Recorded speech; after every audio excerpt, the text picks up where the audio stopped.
Welcome to all. இன்றைக்கி நம்ம இந்த வீடியோவில் என்ன பார்க்க போகிறோம் அப்படின்னு சொல்லிட்டு பார்த்தோம்னா 2024-25க்கான எஸ்எஸ்சி ஜிடி கான்ஸ்டபிளுக்கான நோட்டிஃபிகேஷன் நமக்கு விரைவில் வரும் அப்படின்னு சொல்லியிருக்காங்க. இந்த 2023 அப்ளை பண்ணவங்களுக்கான எக்ஸாம் 2024 இப்போ நடந்து முடிஞ்சிருச்சு. அந்த ஷிஃப்ட்டில் ஜென்ரல் நாலேஜில் நமக்கு என்னென்ன டாப்பிக்கில் கொஸ்டின் கேட்டிருக்காங்க அப்படின்னு சொல்லிட்டு தான் நம்ம இந்த வீடியோவில் தெளிவாக பார்க்க போகிறோம். ஏற்கனவே ஃபஸ்ட்டு ஷிஃப்ட் நம்ம எந்தெந்த கொஸ்டின் வந்துருந்துச்சு அப்படின்னு சொல்லிட்டு நம்ம போன வீடியோவிலே போட்டிருந்தோம். அதை பார்க்காதவங்க வீடியோ கீழே லிங்க் கொடுத்துருக்கேன், நீங்கள் ஓப்பன் பண்ணி பார்த்துக்கோங்க. இப்போ நெக்ஸ்ட் ஷிஃப்ட்டில் நடந்த ஜென்ரல் நாலேஜ் கொஸ்டினை பற்றி தான் நம்ம இந்த வீடியோவில் பார்க்க போகிறோம். ஃபஸ்ட்டு கொஸ்டின் அப்படின்னு சொல்லிட்டு நீங்கள் எடுத்தீங்கன்னா, இந்திய மக்கள் தொகை கணக்கெடுப்பின் போது இருந்த சூழலின்படி பின்வரும் அண்டை நாடுகளில் எது உலகின் அதிக மக்கள் தொகை கொண்ட முதல் 10 நாடுகளின் வரிசையில் இடம்பெறவில்லை? அதாவது இப்போ லாஸ்ட்டாக 2021 தான் நமக்கு மக்கள் தொகை கணக்கெடுப்பு நடந்துச்சு. இப்போ இன்னும் மக்கள் தொகை கணக்கெடுப்பு நடக்கலை. இதை பற்றின A to Z இன்ஃபர்மேஷன் நம்ம ஏற்கனவே ஜென்ரல் நாலேஜ் பிளேலிஸ்ட்டில் நம்ம அப்லோட் பண்ணியிருக்கோம். இதில் ஃபஸ்ட்டு 10 நாடுகளில் மக்கள் தொகை கணக்கெடுப்பில் வரலை, எந்த நாடு வரலை அப்படின்னு சொல்லிட்டு கேட்டிருக்காங்க. பாகிஸ்தான் நமக்கு வந்திருக்கோம், சீனா வந்திருக்கோம், பங்களாதேஷ் நமக்கு கொடுத்துருக்காங்க. இந்த ஸ்ரீலங்கா அப்படிங்கிற ஒன்று தான் நமக்கு இந்த 10 நாடுகள் வரிசையில் ஃபஸ்ட்டு 10 நாடுகளில் ஸ்ரீலங்கா அப்படிங்கிறது மட்டும்தான் நமக்கு வந்திருக்காது. நீங்கள் அதுவே 10 நாடுகளின் உள்ளாக வரும் எந்த நாடு வரும் அப்படின்னு சொல்லிட்டு கேட்டிருந்தாங்கன்னா, ஆப்ஷனில் உங்களுக்கு பாகிஸ்தான், சீனா, பங்களாதேஷ் அப்படின்னு ஏதாச்சும் கொடுத்துருந்தாங்க அப்படின்னு சொல்லிட்டு பார்த்தீங்கன்னா நீங்கள் அதை சூஸ் பண்ணுறாப்புல இருக்கும். இப்போ எந்த நாடு வரவில்லை அப்படின்னு சொல்லிட்டு கேட்டதுனால ஸ்ரீலங்கா 3வது ஆப்ஷன் தான் சரியான ஆப்ஷன். நெக்ஸ்ட் ரெண்டாவது கொஸ்டின் பார்ப்போம். 5 ஆண்டு திட்டங்கள் டேஸ் ஆணையம் எனப்படும் அமைப்பால் உருவாக்கப்பட்டு செயல்படுத்தப்பட்டு மற்றும் ஒழுங்குபடுத்தப்படுகின்றனர். அதாவது இப்போ 5 ஆண்டு திட்டம் நமக்கு எந்த ஆணையத்தால் செயல்படுத்தப்படுகிறது அப்படின்னு சொல்லிட்டு பார்த்தீங்கன்னா, திட்ட ஆணையம் அல்லது திட்டக்குழு அப்படின்னு சொல்லுவாங்க. இந்த திட்டக்குழுவால் தான் இந்த 5 ஆண்டு திட்டங்கள் செயல்பட்டு வருகிறது. திட்ட குழு அப்படின்னு சொல்லலாம், திட்ட ஆணையம் அப்படின்னு சொல்லிட்டு நமக்கு சொல்லலாம். ஆப்ஷன் ஏ தான் சரியானது. 3வது கொஸ்டின் பார்ப்போம். செப்டம்பர் 24, 2023 அன்று இந்திய பிரதமர் வீடியோ கான்ஃபரன்ஸின் மூலம் டேஸ் வந்தே பாரத் ரயில்களை கொடியசைத்து தொடக்கி வைத்தார். அதாவது நரேந்திர மோடி அவர்கள் 2023 ஆண்டு செப்டம்பர் 24 எத்தனாவது வந்தே பாரத் திட்டத்தை தொடங்கி வச்சார் அப்படின்னு சொல்லிட்டு பார்த்தீங்கன்னா, 9வது வந்தே பாரத் ரயிலை கொடியசைத்து தொடங்கி வைத்தார். இவர் கான்ஃபரன்ஸ் கால் மூலியமாக தான் நமக்கு திறந்து வச்சிருப்பார், நேரடியாக வரவில்லை. எந்த ஆண்டு அப்படின்னு சொல்லிட்டு நமக்கு ஒரு கொஸ்டின் கேட்கலாம். செப்டம்பர் 24, 2023 9வது வந்தே பாரத் ரயில்வே திட்டம் எப்போ அறிமுகப்படுத்தப்பட்டது, அதாவது தொடங்கப்பட்டது அப்படின்னு சொல்லிட்டு பார்த்தீங்கன்னா, செப்டம்பர் 24, 2023 ஆண்டு நமக்கு தொடங்கப்பட்டிருக்கு. நெக்ஸ்ட் 4வது கொஸ்டின். பிரகாஷ் படுகோன் ஒரு பிரபலமான டேஸ் வீரர் ஆவார் அப்படின்னு சொல்லிட்டு கேட்டிருக்காங்க. இவர் பிரகாஷ் பேட்மிண்டனில் சிறப்பு பெற்றவர். நமக்கு இதுவே கிரிக்கெட், டென்னிஸ் இதில் நமக்கு கொஸ்டின் கேட்கலாம். இதில் பிரபலமான ஆள் யார் அப்படின்னு சொல்லிட்டு இப்போ இதுக்கு நெக்ஸ்ட் இயர் எதை பற்றின கொஸ்டின்ஸ் கேட்டிருந்தாங்க அப்படின்னு சொல்லிட்டு பார்த்தீங்கன்னா, சதுரங்க விளையாட்டு வீரரில் யார் பிரபலமானவர், அதாவது இந்தியாவிற்காக 2வது முறை வென்றவர் யார் அப்படின்னு சொல்லிட்டு கேட்டிருந்தாங்க. அது 2022 எஸ்எஸ்சி ஜிடி கொஸ்டினில் கேட்ட கொஸ்டின். நெக்ஸ்ட் 5வது கொஸ்டினை வாங்க பார்க்கலாம்.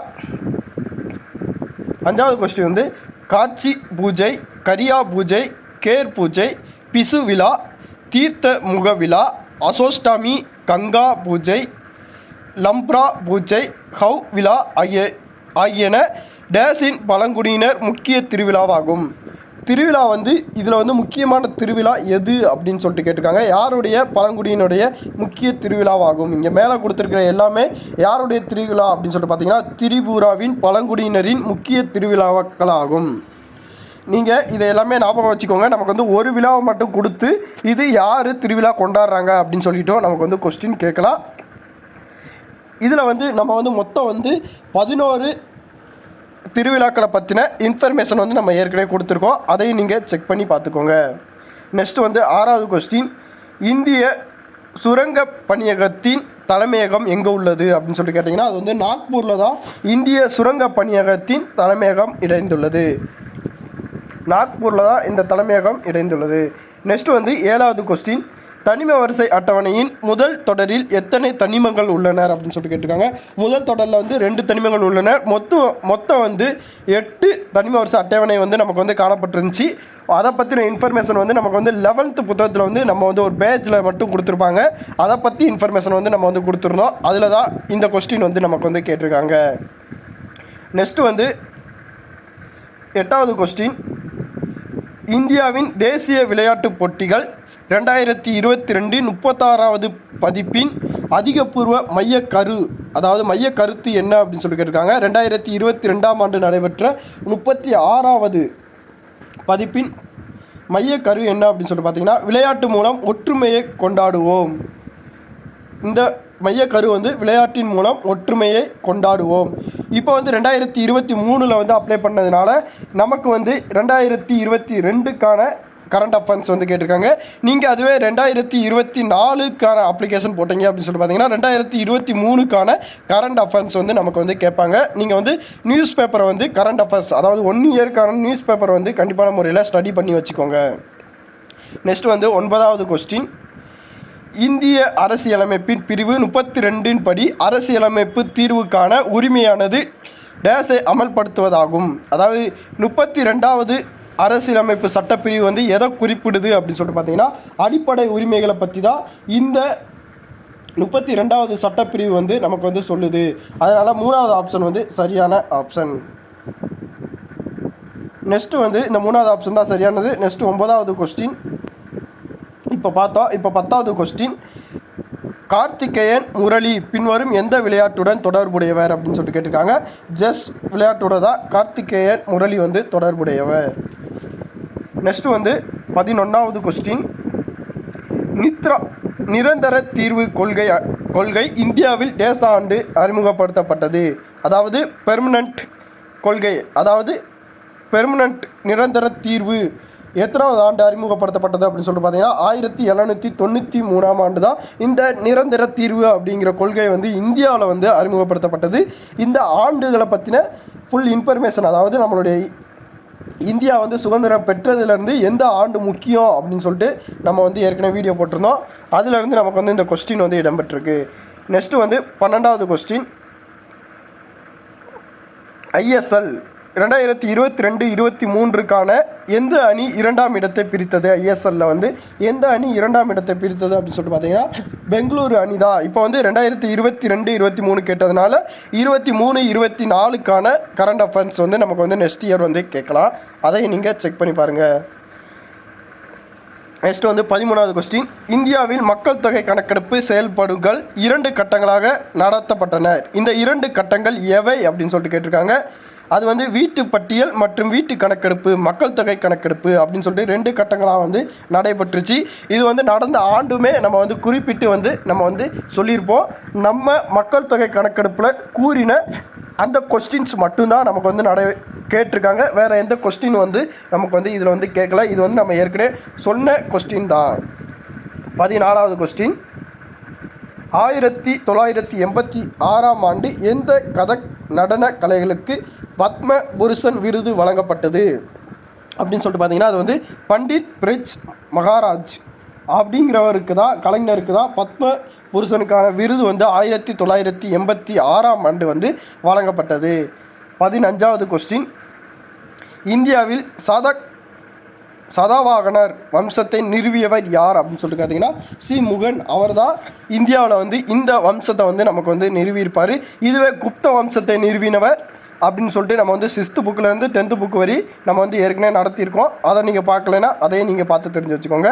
நெக்ஸ்ட் வந்து சாதனா எஸ் நாயர் இந்திய விமானப்படையின் டேஸ் பிரிவிலிருந்து மதிப்புமிக்க ஏர் மார்ஷல் பதவியை பெற்ற 2வது பெண் அதிகாரி ஆவார் அப்படின்னு சொல்லிட்டு பார்த்தீங்கன்னா இவர் வந்து மருத்துவ பிரிவில் தான் செயல்பட்டு இருப்பார். நெக்ஸ்ட் வந்து 17வது கொஸ்டின், டேஸ் என்பது ராஜஸ்தானின் பில் சமூகத்தை சேர்ந்த ஒரு பழங்குடி நடனம் ஆகும். அதாவது ராஜஸ்தானின் நடனம் என்ன, பழங்குடி நடனம் என்ன அப்படின்னு சொல்லி கேட்டிருக்காங்க. அது வந்து குமர் அப்படிங்கிற நடனம் தான் ராஜஸ்தானின் பழங்குடி நடனம். 18வது கொஸ்டின், கடனை தவிர்த்து அரசாங்கத்தின் மொத்த செலவுகளும் மற்றும் அனைத்து வருமானத்திற்கும் இடையேயான வேறுபாடு என்ன அப்படின்னு சொல்லிட்டு கேட்டிருக்காங்க. அது வந்து நிதி பற்றாக்குறை. கடனை தவிர்த்து, அதாவது இப்போ வந்து கடன் வாங்கி இருந்துச்சு அப்படின்னு சொல்லிட்டு பார்த்தீங்கன்னா அதை தவிர்த்து அரசாங்கத்தின் மொத்த செலவுகளுக்கும் அனைத்து வருமானத்திற்கும் இடையேயான வேறுபாடு அப்படின்னு சொல்லிட்டு கேட்டிருக்காங்க. அது வந்து நிதி பற்றாக்குறை. நெக்ஸ்ட்டு வந்து 19வது கொஸ்டின். இசைக்கலைஞர் சிவ்குமார் சர்மா டேஸுடன் தொடர்புடையவர் அப்படின்னு சொல்லிட்டு கேட்டிருக்காங்க. சந்தூர் அப்படிங்கிறது தான் இசைக்கலைஞர் சிவ்குமார் சர்மா அவர்கள் வந்து தொடர்புடையவர். இது வந்து நமக்கு வந்து எதுவுமே கிடையாது, அதையும் நீங்கள் புரிஞ்சுக்கோங்க. நெக்ஸ்ட் வந்து 20வது கொஸ்டின். இந்திய அரசியல் அமைப்பின் டேஸ் ஆனது மக்களவையின் சபாநாயகர் பதவியை பற்றி குறிப்பிடுகிறது. அதாவது அரசியலமைப்பு சட்டத்தில் மக்களவையின் சபாநாயகர் பதவியை பற்றி குறிப்பிடுகிற சட்டப்பிரிவு எது அப்படின்னு சொல்லிட்டு கேட்டிருக்காங்க. அது வந்து சட்டப்பிரிவு 93 தான் சபாநாயகரை பற்றின இன்ஃபர்மேஷன் எல்லாத்தையுமே நமக்கு வந்து கொடுத்துருக்கு. நெக்ஸ்ட்டு ஒரு ஷிஃப்ட்டை பற்றின இன்ஃபர்மேஷன் வந்து நம்ம வந்து நெக்ஸ்ட்டு பார்ப்போம். வேறு எதுவும் டவுட் வந்து உங்களுக்கு எஸ்எஸ்சியை பற்றின டவுட் வந்து இருக்குது அப்படின்னு சொல்லிட்டு பார்த்தீங்கன்னா நம்மளுடைய கமெண்ட் பாக்ஸில் கமெண்ட் பண்ணுங்கள். நன்றி, வணக்கம்.